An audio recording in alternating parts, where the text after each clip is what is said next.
This movie is getting a lot of mixed reactions by fans, and this is a very interesting situation. It's The Amazing Spider-Man has fans either jumping for joy, scratching their heads, but enjoying it, or hating it and wanting Spider-Man 4. Uh, I just saw it. I apologize for the delay. I've been incredibly busy, but I just came back from the theater, and these are my thoughts fresh from the theater. I wanted to get them out there. Um, I'm kind of caught in between, to be honest. It was bittersweet. But for the first things, I will say what I liked about the film, and the first thing is the casting for the film. As everyone is saying, even people who didn't like the movie will agree that the casting was fan-freaking-tastic and spot on. With Andrew Garfield as Spider-Man, Emma Stone as Gwen Stacy, Dennis Leary as Captain Stacy, and Rhys Evans as Kurt Connors, and Sally Field as Aunt May, Martin Sheen as Uncle Ben. It was all stellar cast, wonderful.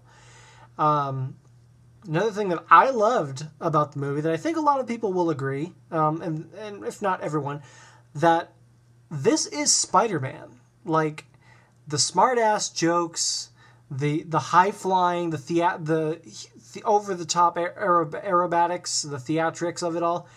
That's Spider-Man. I mean, it's something that the original movies didn't really do. I mean, it showed Spider-Man showing off and doing a lot of fancy, work and stuff, but he wasn't a smart aleck. And that is a huge part of who Spider-Man is. That's a part of how he gets off on fighting all the bad guys, is making fun of them and embarrassing them the whole time. And yeah, Andrew Garfield does a really fantastic job with that. In fact, his whole approach and how he was so legitimately excited when he got the role. It was so fun to watch and to learn about. Someone who's so humbled by that part and so excited, genuinely excited to see that role.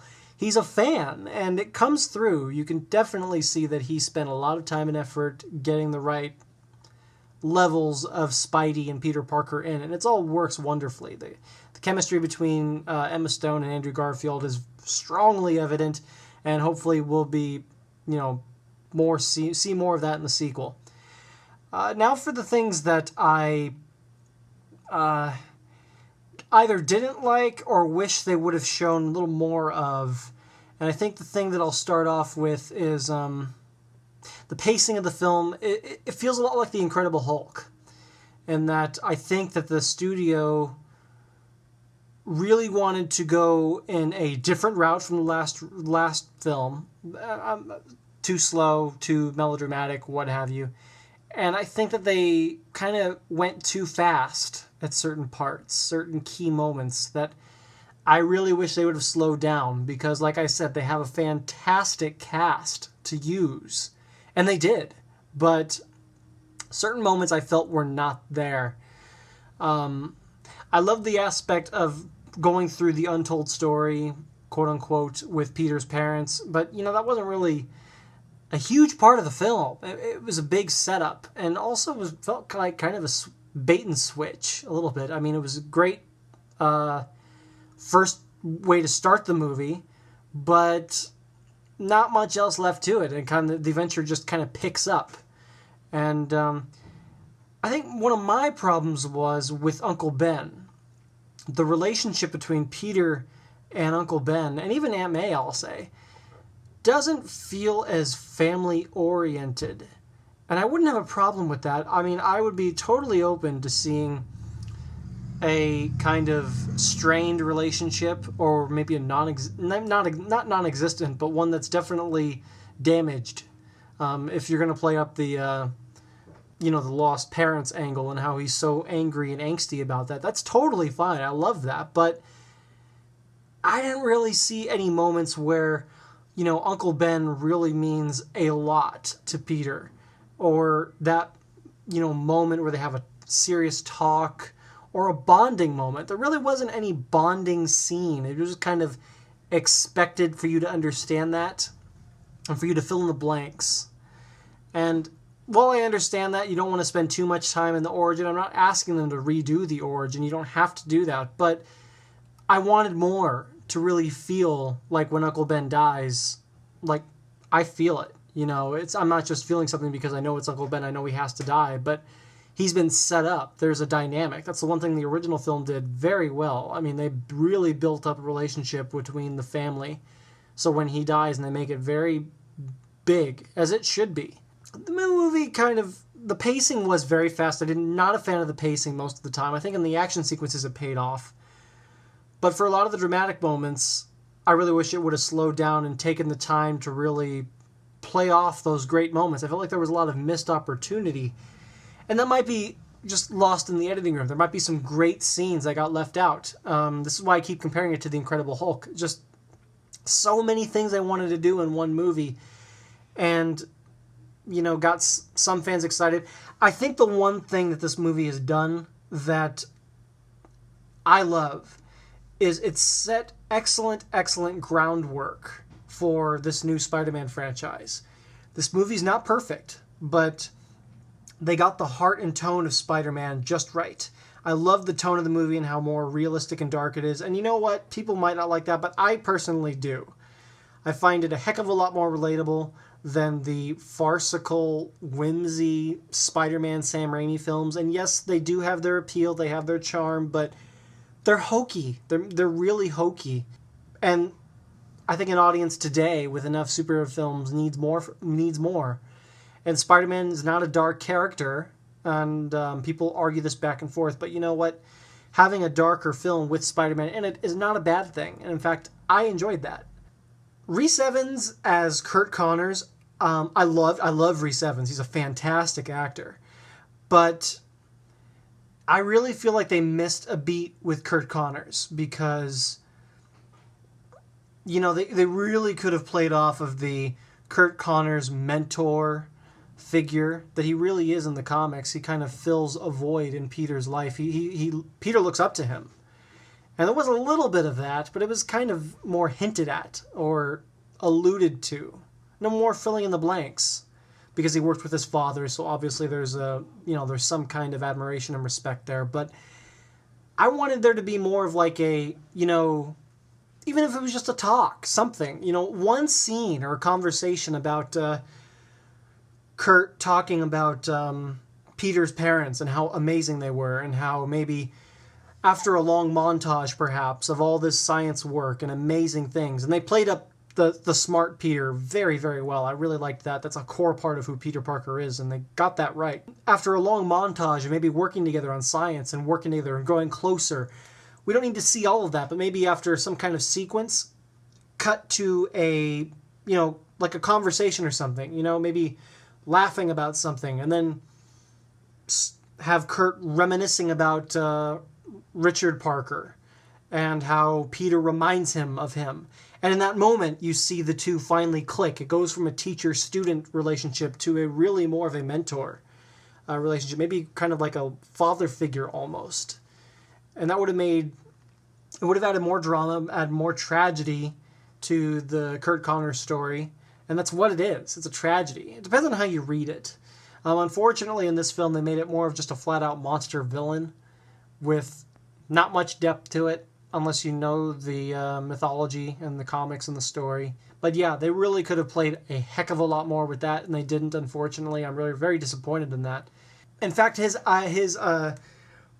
motivation for being really evil and turning the whole city bad and into lizards, I mean, like, it's said in a few lines, but, I really wish they would have really played up maybe more of a drunk with power angle or something, or a god complex. And I think they did, because I think in the trailers there are some lines that are left out, because in the trailer he does say, ready to play God. And they left that out in the movie.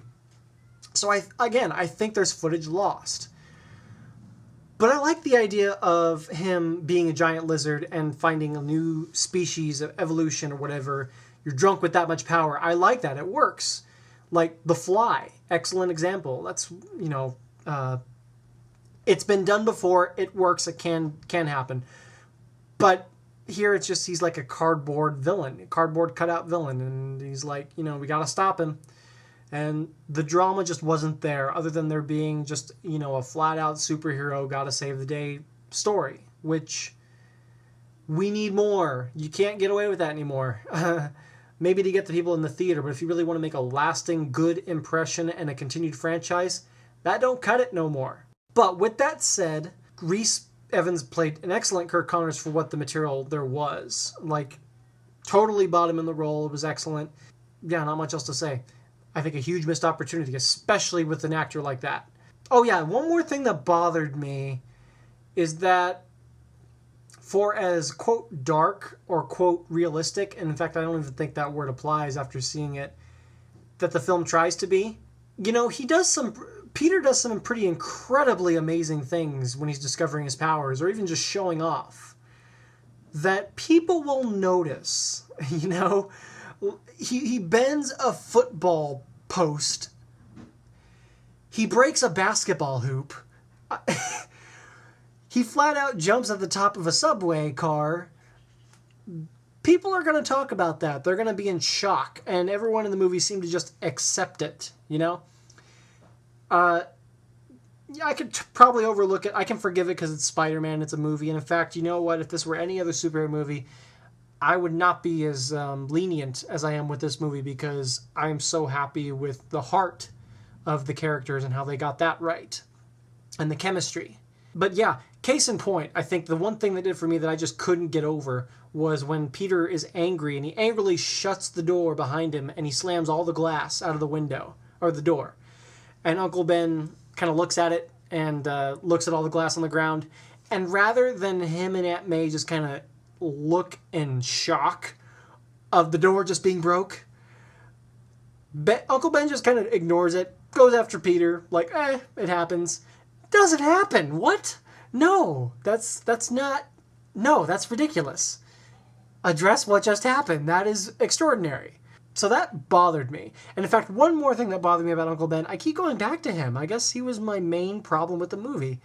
And it's a shame because, Martin Sheen's an incredible actor. Never once did he ever say, with great power comes great responsibility. That is a pillar in the Spider-Man mythos. And it was glaringly missing in this movie. And that is unforgivable.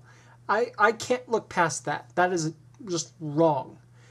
Some things you don't need, like the wrestling act sequence, don't need that. That's totally fine. He falls into a wrestling ring and gets the idea for the mask there. That's totally great. I love that. You address it, you move on. That's great. Not okay with that line, with great power comes great responsibility. That is a key motivator and a mantra in what drives Peter Parker's life, Spider-Man's life. Did not like that at all. But like I said, I totally understand the reception this movie's getting. But I think what people need to think of is the big picture and how there's great promise for where this movie can go and a sequel. Definitely, I'm very, very excited about a sequel. I'm totally fine with sticking with this Spider-Man. But I'm lenient this time only and willing to forgive the glaringly obvious missteps or lack of, big moments that I wanted, because they got Spider-Man right. And they got the tone of it, and they got the heart of it. The only thing they're missing is really the meat and bones, the story. I mean, the outline of it looks excellent on paper with the lizard and the characters and the cast. It all looks fantastic, and it works to some degree. But just the execution of it, wasn't crazy about for the most part. But with that in mind, a sequel, definitely excited about that because I love what they've set up and the universe that they've created with this new Spider-Man. Hell of a lot more believable than the Sam Raimi films, like it or not. And much more Spider-Man-esque, which I love to a degree. Like the original films, hands down, got the origin right. I mean, they did a fantastic job with the origin in the first movie. Can't take that away from it. And, it has great things from it too. Excellent action sequences. Tobey Maguire was excellent in certain parts of it. But this new one I just love more just for the tone of it and the energy and the enthusiasm, really. So the sequel, I'm very excited for, but I will not be as lenient on the sequel. Now there are no more excuses to have other than a fantastic, amazing Spider-Man movie that lives up to that name. This was not an amazing Spider-Man. This was Spider-Man. This was Spider-Man. Was an amazing Spider-Man. Next time, this movie needs to be amazing. If it's not, the franchise is going to die. Or have to be rebooted again. And I'm pretty sure fans are not, flat out not going to accept another reboot this soon. So you really got to amp it up for the sequel. Again, this goes back to probably the studio having way too much say in the editing and the final product and the control over that and whatever, which flares my argument about why the rights need to go to Marvel in the first place. Like the 89 Batman film, in my opinion, it's not Batman as far as the comics go. For the most part, the changes they made are pretty drastic, but they got the heart of the character right. They got the darkness right. They got the tone right. And that is what makes the movie so enduring and memorable. And like the 89 Batman movie, I feel this new Amazing Spider-Man movie has done that. And that goes a very long way. But as far as franchise, time to go to work now. Time to amp it up, get amazing. So, those are my views, and I'm Silver Lightsaber, and leave your views below. I'd love to read them. I'd love to interact. I'll see you later.